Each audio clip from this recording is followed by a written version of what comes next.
These are the Yazidis, a Kurdish minority spread across Iraq, Syria, and Turkey. Their prime deity is Melek Taus, the Peacock King.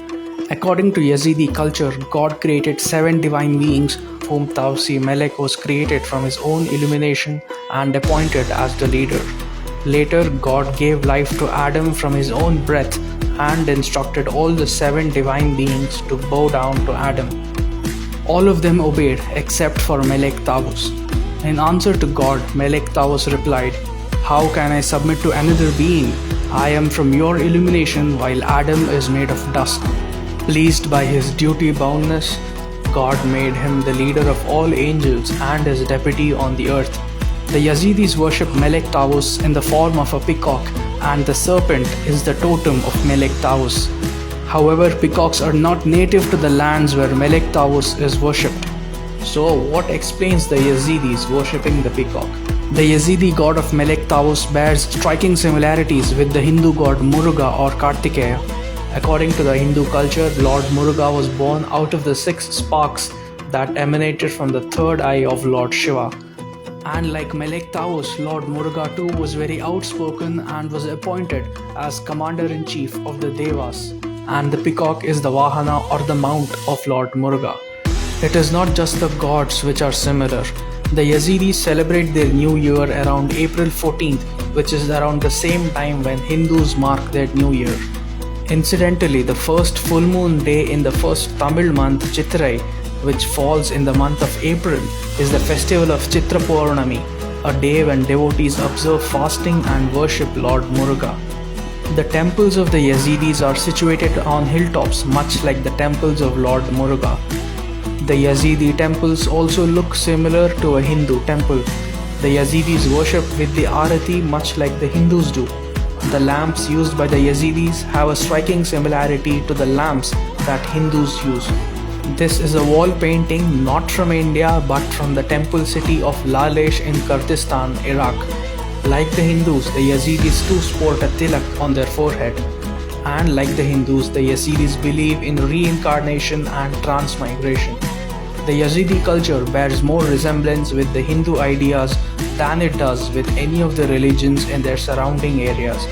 It is interesting to understand how two cultures established in geographically diverse regions can have significant common roots that bring them so close together.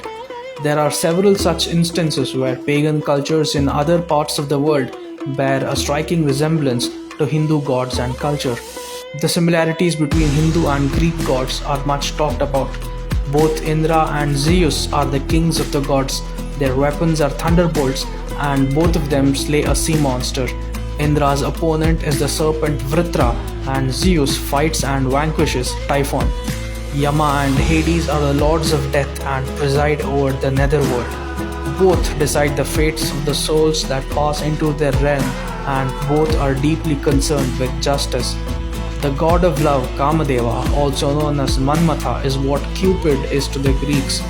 The Holy Trinity of Brahma, Vishnu and Shiva is identical to the Greek Holy Trinity, comprising Zeus, Hades and Poseidon.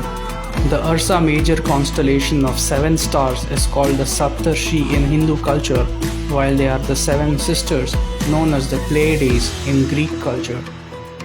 Some of the characters in the stories of Mahabharata and Ramayana are similar to characters in the Greek epics. Even Egyptian gods and goddesses have some counterparts in the Hindu pantheon. The Egyptian sun god is called Ra.